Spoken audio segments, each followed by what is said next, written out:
sure it doesn't have any burnished edges. That's good enough for me right now. But run it across your steel or hone it a little bit to get a better edge to it. Alright. Then I have to just get all my mise en place together. I'm probably going to start searing my steak while I have time.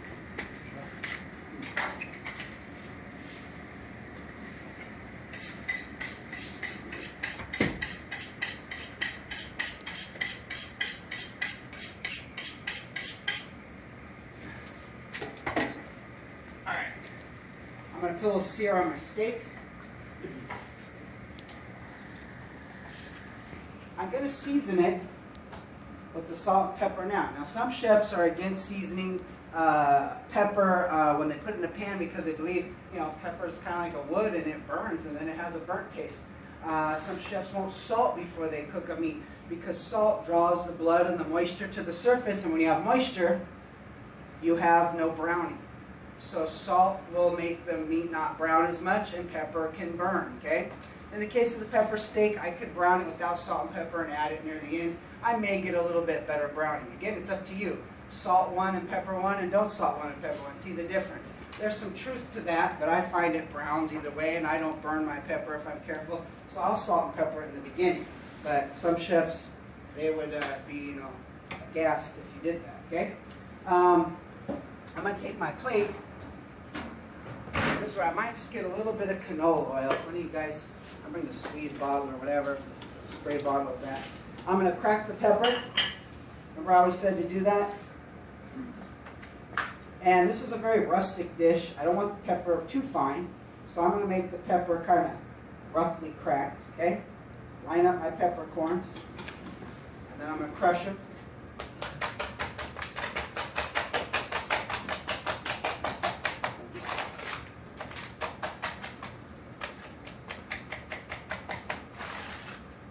That's enough. Put it together. Done. Oh, pepper mill's broken. Who cares, right? You know how to do it yourself now. Pepper mill doesn't last very long, okay? Look at how long ours is. It's already broken, right?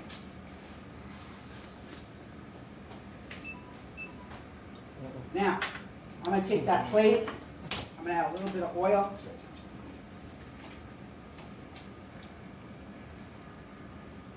Just so the steak can get coated.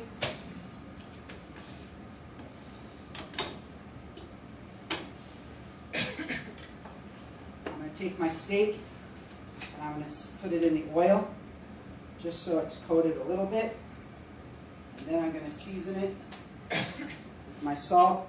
Sprinkle from up above, because if you go down below you get big lumps of it. When you sprinkle from up above, you're going to do a lot more even job, okay? With anything. Put it over. It has two sides. Season both of them. Alright, press it in a little bit, and then find what I like as my presentation side. That's the side that's going to go down. Put it in the pan away from me.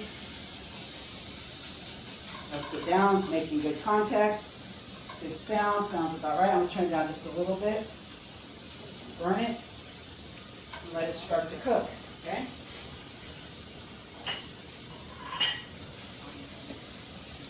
Now, I'm going to get the rest of my mise en place together while that's happening, okay? It's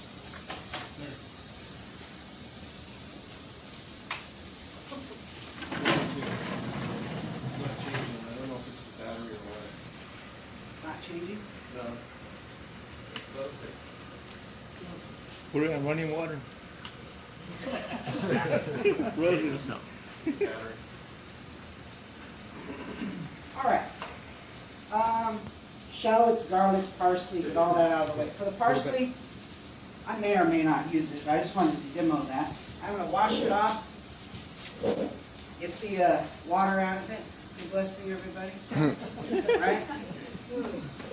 I'm going to take that parsley, cut the end off here. That can go into your sauce later today, right? For those of you who maybe make a traditional hollandaise. I pull backwards from the stem. And these pieces shouldn't have very big pieces in, okay? pulling backwards. Cut that off. There's for another group. Pull backwards. Cut off those big pieces. Pull backwards. Only the big pieces will be remain behind. Cut those off. Pull backwards. Looks pretty good. Go through it one more time. See any bigger, larger pieces that you don't like, remove them. Any pieces that might be rotten or damaged, okay? Gather it into a ball. Don't press it too hard.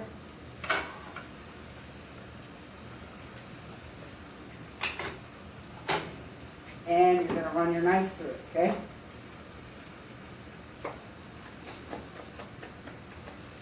Run your knife through it in several directions.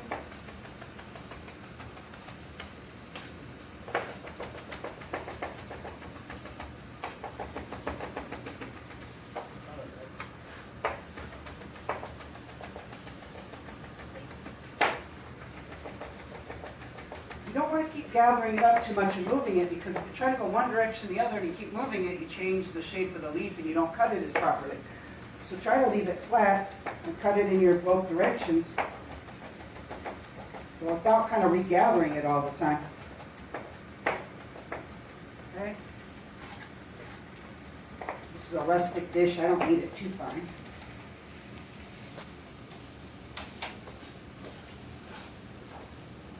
Set that in my clean sheet pan there.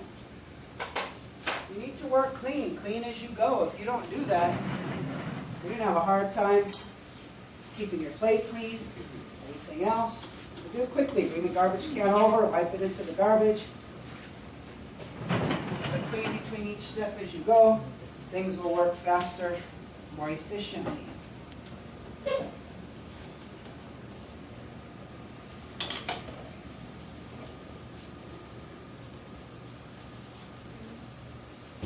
You want a hard sear on the steak? You want a hard sear on the steak or a light sear? Yeah, you want a good color to it. Just see, I'm going to take just a quick peek at it. Now I can move it, okay? That's a pretty good color to it. We'll leave it there just a little bit longer. Good to know. Before I flip it over.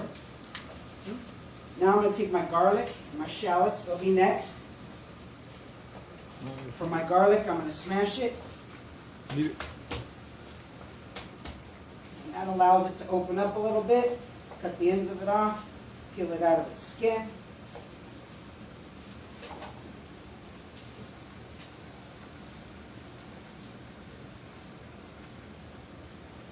Cut the woody end off.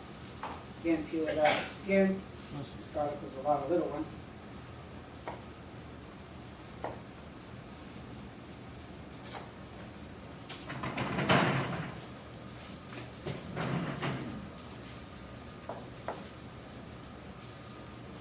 Run my knife through the garlic.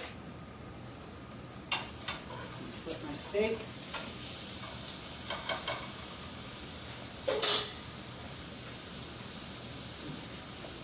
I'm going to cut through the garlic.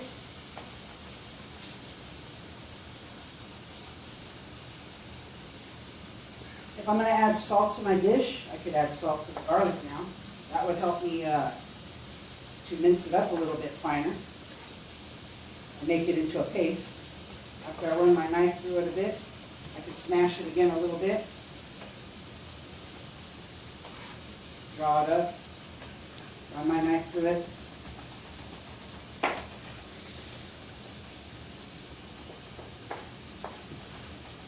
I'm going to add a little bit of salt to it.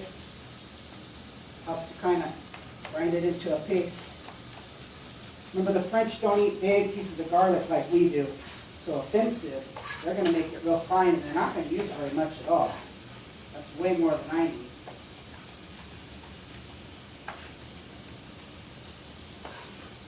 Take that, set it aside too. For my shallots,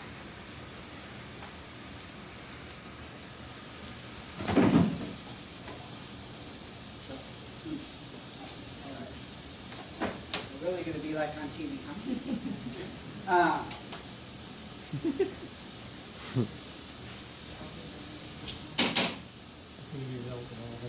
I'm going to take a shallot, cut the end off.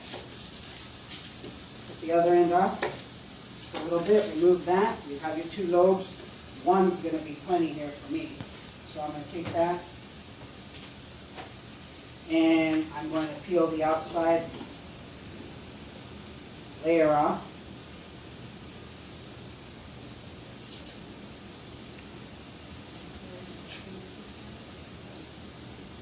And just using the tip of my knife to kind of dig in. So I'm using my fingernail. Take that peel off the shallot. And shallots are kind of a cross between garlic and onion. If you don't have shallots available, you could add a little bit of garlic to your onion base, and you'll get close to a simulation of shallot. Better than nothing.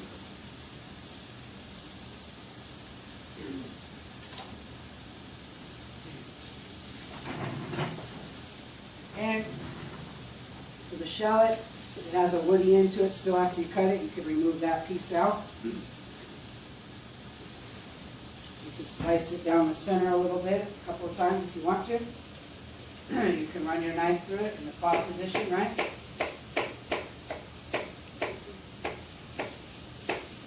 And then let it go across.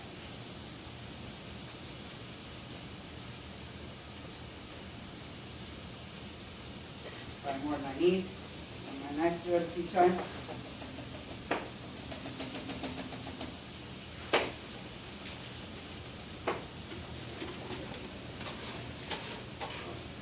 Shallots.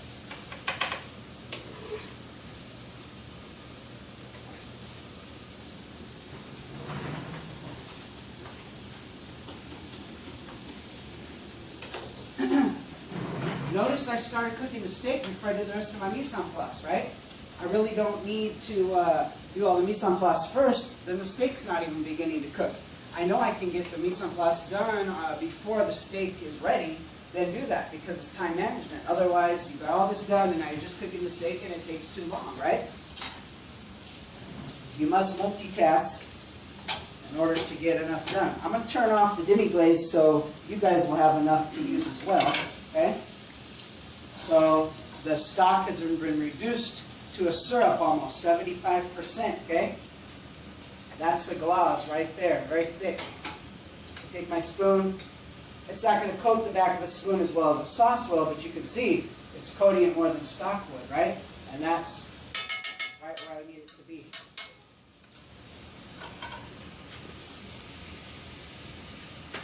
I don't like a very well done steak. That's almost done for me, but for the average person, usually they want it cooked a little more well. So for here in class, I'm going to cook it a little longer because I know most of you might want it done a little more on average. Medium rare. What's that? Medium rare. I would take it to medium rare. I'm probably going to take it to medium now. Black and blue. A little bit more. Yeah. Are you gonna sell it? Hmm? You gonna sell it? Seal it? No, sell it. Sell it. Sell it? Oh, sell it? Like Yeah. books. Highest bidder, no, I'm going to cut it. We're all going to taste it. Okay, now I'm going to start to make the dish. So the steak's just about cooked. Like I said, I might cook it a little bit longer for most folk. What I'm going to do now is once I got the steak where I want it, okay, and medium rare in French is called au point.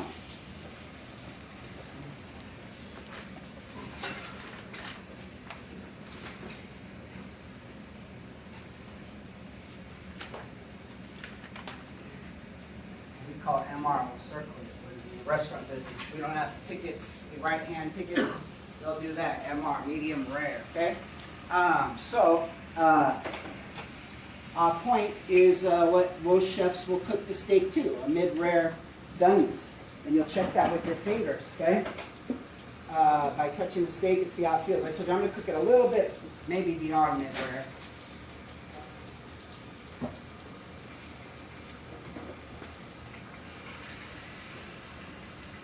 Put it on my plate to keep it warm in my proof box, right? Hot, good. All right. Now, look at this steak. This is the side of the second, not presentation side. Doesn't look that nice, not a lot of color to it. Look at the presentation side, has more browning, looks a little nicer. Whatever side you put down first is going to get more browning. There's nothing you can do about that. So you want to make sure that your presentation side always goes down first, okay? Now I'm going to set it aside in a warm place to rest while I finish the sauce. With these good pan juices, I'm going to turn it up just a little bit, right? And the first thing I'm going to do is I'm going to deglaze the pan. That's with the whiskey, okay? So away from the flames, I'm going to take my whiskey either in the bottle or here. I'm going to pour it in there. Let it simmer a minute, and then I'll tilt it in the flames and let it catch on fire. I didn't jump back and spill it all over me, okay? But it's going to make a dramatic flame like that, okay? Now the whiskey's burning off. It's reducing. You can even take it away from your heat source. Let it die down. There, good. Now that the whiskey's kind of burned off, I'm going to add my cracked black pepper, my garlic, my shallots, okay? So I'm going to add some of that fresh cracked black pepper. I'm going to add my garlic and shallots. Just a little bit of garlic, goodly amount of shallots.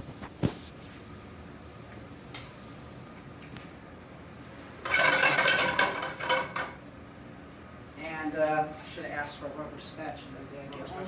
Yeah, that's good. Just so I can scrape the bottom of the non-stick pan a little bit. Are you going to brown those or sweat them?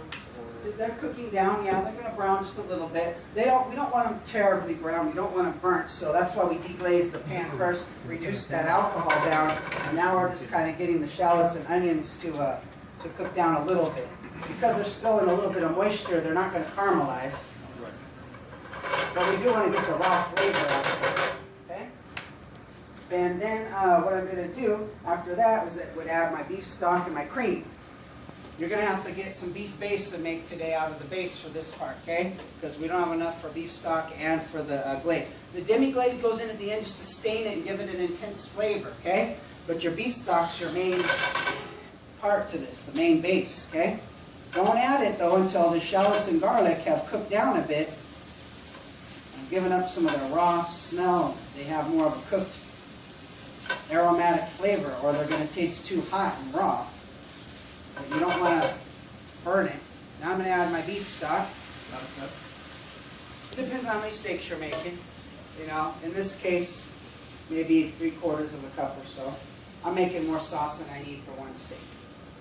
Now, that stops the cooking, really deglazes the pan, and I need to take that by eye, and I want to reduce that now and add cream and reduce it by 50%, okay? I add enough cream to kind of stain it to that kind of, you know, brownish color that I want of the sauce. I don't want it to be dark, dark brown, so I'm going to add cream, and I don't know, probably 1/8 of a cup. I'm going to swirl it to mix it in, and look at the color, that's what I'm looking for, okay? It turned it into a very light tan color. That mixture now needs to be reduced by 50%. So there's that much sauce. I want it to be half as much, and that would be enough for 1 or 2 steaks, okay? So you're going to end up with a lot more sauce than you think you might need, and you're reducing it by half. Remember, you're making 1 steak too, so about the same. So that was just a splash of cream, like I said, you know, maybe 1/8 of a cup. Well, that's reducing by 50%. That's going to make the cream thicken and make the sauce thick. This sauce is not thickened with roux or cornstarch or anything. It's thickened through reduction, okay?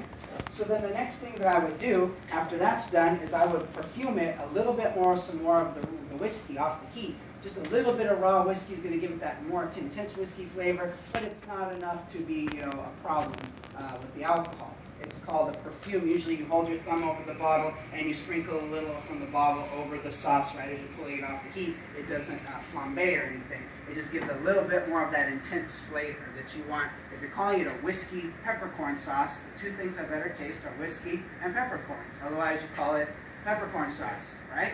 And you add that after the sauce reduces? Yeah, they're reduced. Otherwise you cook the alcohol off. We've already added whiskey to it now. Yes? You could use another high-grain alcohol, like somebody saying bourbon, you know, bourbon whiskey. This is from Bourbon County. You could add, yeah. Then if you guys have bourbon, that's what you'll add. Bourbon's another whiskey. That's fine. It's not Jack Daniels. So that's fine. Then you can use the bourbon. But you could use something else, like brandy maybe, you know, which is more of a wine, you know, a distilled spirit, right? Now, as that reduces, I'm also going to add my lemon juice, my salt, swirl in my butter, maybe finish it with more pepper or what have you. So to get my lemon ready, my butter, for a lemon, what I would do is take your lemon. Some people at home, they microwave them. You hear it gets more juice out of them, right? In a professional restaurant, I'm probably not going to do that. But I'm going to take my lemon, I'm going to roll it, press on it. That juices it, makes it easier. So some of you yesterday squeezing lemons and limes and trying to stick a spoon in them and you're struggling with them, trying to get juice out. If I move that, look how pudgy it is now. Look at that. It's just all soft and gooey inside, right? Because I rolled it back and forth. So as soon as I cut that lemon, I'm going to get a lot of juice out of it when I squeeze. You know, it's already really juicy, okay? So that's my lemon. Wipe my knife off. Just I don't want to leave acid on my knife. Right? And now I'm going to look at that reduction and see where I am. Not quite 50%. Boy, I'm just about there. Okay? So the next thing I'm going to do, I have my lemon juice for the acid, and I'm going to have to start tasting it. Okay? I don't want to put too little or too much in. So I'm going to take this sauce now. Taste a little bit of it. You'll taste it at the end, but I wish you could taste it now. We all taste it now, it won't be any sauce. It's flat. A whiskey, a little cream, but it needs salt and it needs acid. So once I put the salt and lemon juice in, it's going to taste entirely different than it does now. When you first taste it at this point, when you get in your groups, it's going to be a little flat. It's going to be your base. You got to intensify it. So I'm going to take my lemon juice. Now that looks reduced by about half. I'm going to turn the heat down or almost off. I'm going to add my lemon juice. Several drops just to bring up the acid. A little more salt. Bring up the intensity. It's a salty sauce, yeah. And then I'm going to swirl in that raw butter, okay? And for the butter, I might do just a few pats, you know. For this much, you know, 2 tablespoons is probably plenty, okay? I'm going to take that butter and I'm going to swirl it in, okay? And you can watch how it'll get kind of glossy, the sauce. It gives it a shine. Off the heat, I'm swirling it in. I don't want it to melt and turn into a grease layer. I just want to give the sauce a little bit of shine, okay? And then I'm going to finish that sauce with some of that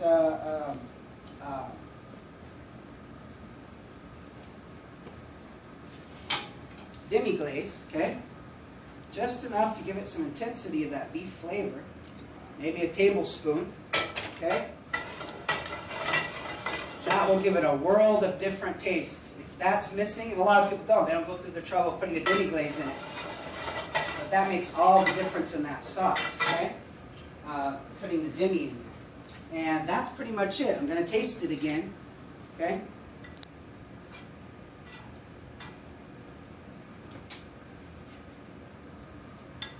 Yeah, it's a whole different sauce. With the richness of the butter, everything else, I'm going to add just a little bit more salt, and a few more drops of acid. What's that, John?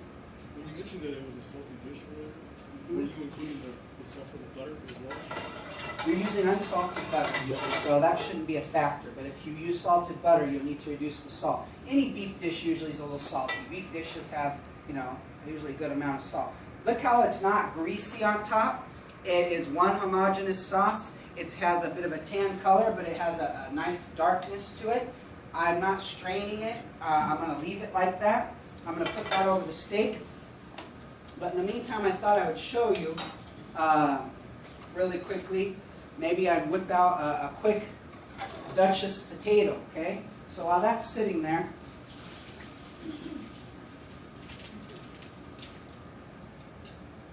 since we had some potatoes left over, I was going to make some Pom Duchess, which are the Duchess style potatoes, okay? So for that, I'm just going to take my potato and I boiled it, I'm going to remove the skin.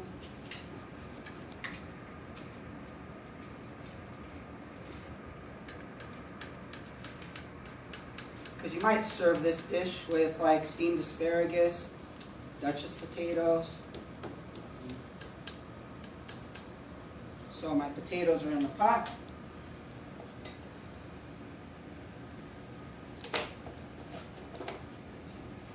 And I'm going to mash it.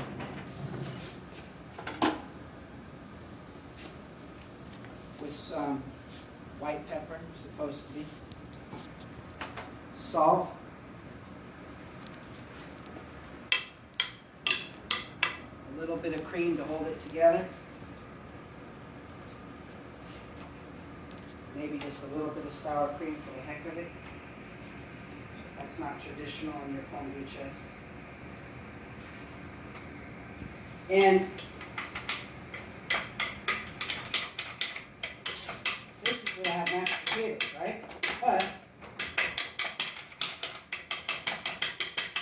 you want to overmix mashed potatoes because you will make it very pasty. There's one other ingredient that goes into Pom Duchess, and that's an egg. That's what holds it together. Otherwise, it's just mashed potatoes.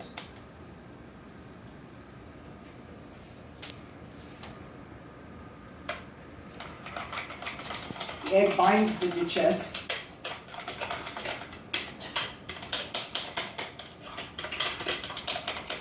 Now, for the amount of potato I had, I probably shouldn't have put in so much egg. Let me turn the cameras off. I'm going to pipe it. It's not going to pipe as well. It's a little bit liquidy.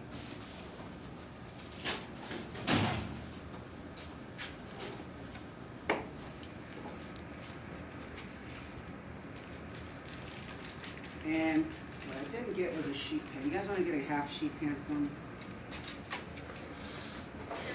Yeah. What's the ratio of egg to potato? The ratio of egg to potato? There's recipes you can see, and it varies a little bit, but probably for, you know, every maybe 4 potatoes, you'll have an egg or so, something like that. And you know what, John, I have a piece of parchment paper. Now, I'm going to take the Pom Duchess mixture. I would taste it for seasoning before I added the egg. Now the raw eggs are in it, I don't really want to taste it, right? I'm going to take that mixture, I'm going to put it into a pastry bag. Watch, I fold the pastry bag down because I don't have anybody to help me, right? Say, that's typical. Now it's holding open. This is going to drip out, right? So I turn it up like this and I hold it. Now I don't need any help, okay? I'll put it into my bag. Just fold it in half.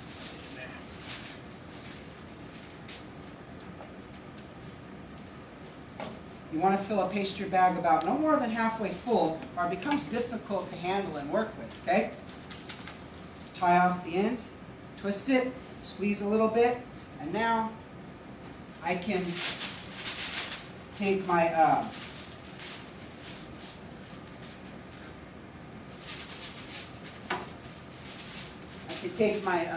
piping bag, and I can pipe the Duchess potatoes however I want. Some people will do this mounding shape, or rosette. Wow. You can do a zigzag,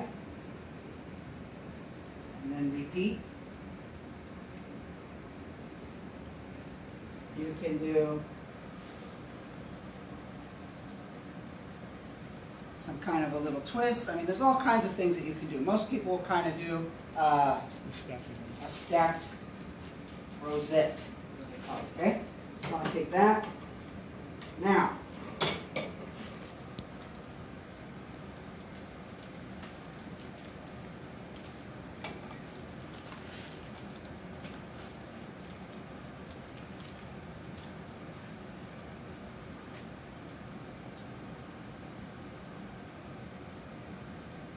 whatever you decide to do,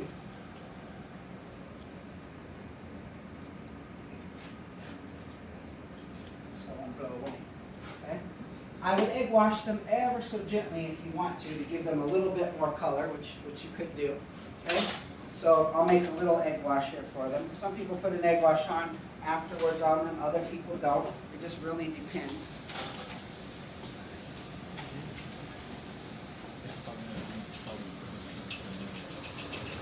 Give me a little brush out of the brushes over there on the hot line.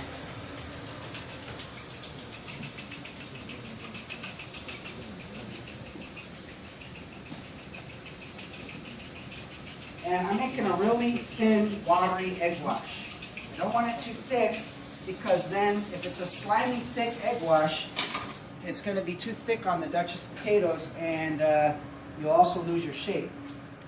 So it's kind of a thin egg wash. If I just drizzle some on it and it goes down the cracks, I try not to touch it too much because I don't want to ruin my shape. But I want to get it to brown a little bit. That's what a Duchess potato should look like, slightly brown. So I'm getting a little egg wash on it without touching it terribly much, okay? And destroying my shape.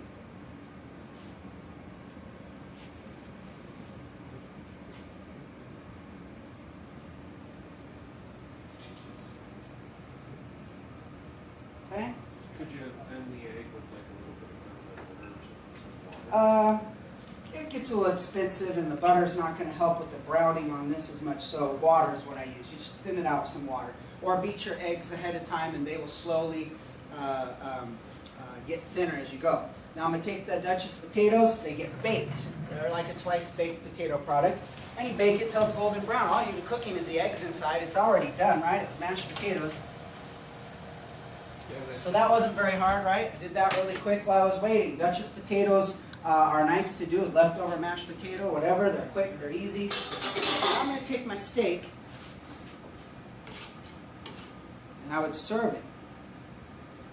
I'm not going to have a real plate for you to see. I want you to get into the kitchen this morning. So I would have maybe steamed some asparagus, put on the plate, have the Duchess potato, have the steak, okay? I'm not going to make a full plate right now because, like I said, I want to get you into the kitchen. I just want you to see how the Duchess potato looks. When it comes out of the oven, we'll look at it, but I'm not going to get it plated onto the plate at the same time. We'll talk about plating your steak here in a second. Now, what I'm going to do, what I would do, is I'm going to take my steak,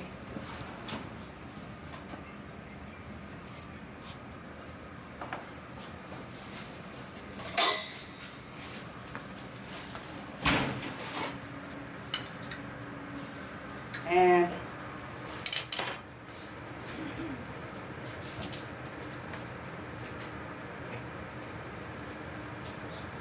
edge of my plate.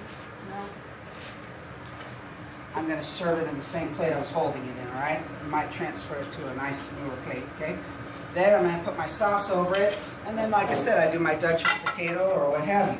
In this case, I'm going to warm up my sauce a little bit more. See the skin? It's forming a little on the sauce, okay? That's because, you know, it's sat a minute. Anything with the beef demi in it, it will do that. I'm just going to swirl it back in, warm it back up a little bit.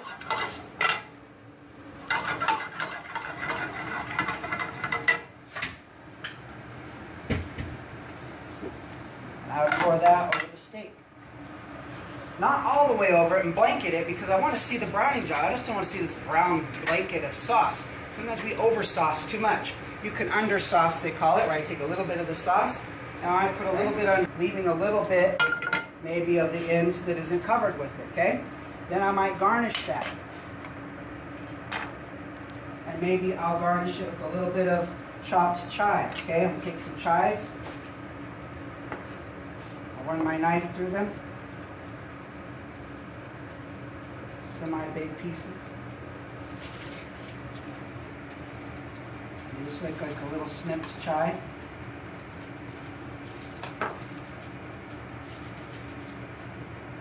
And maybe a little blue cheese. I could run it under the broiler at the last second if I want to do that to it with the blue cheese.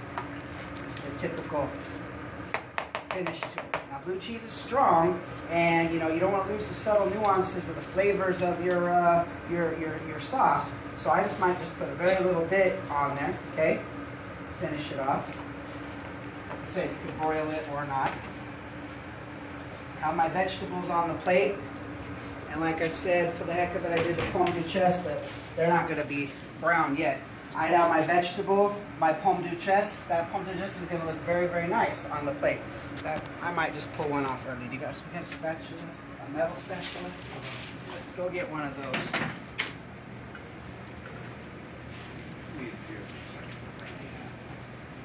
know if we vegetable oil. We'll be Ruth's Chris. We won't put any vegetable oil. All right.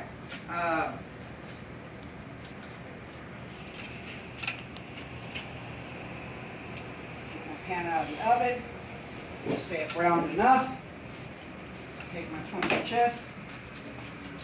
It's going to hold its shape after it browns a lot more than it will right now. So I'm going to have a little trouble with it wanting to hold its shape right now. The Duchess. Okay.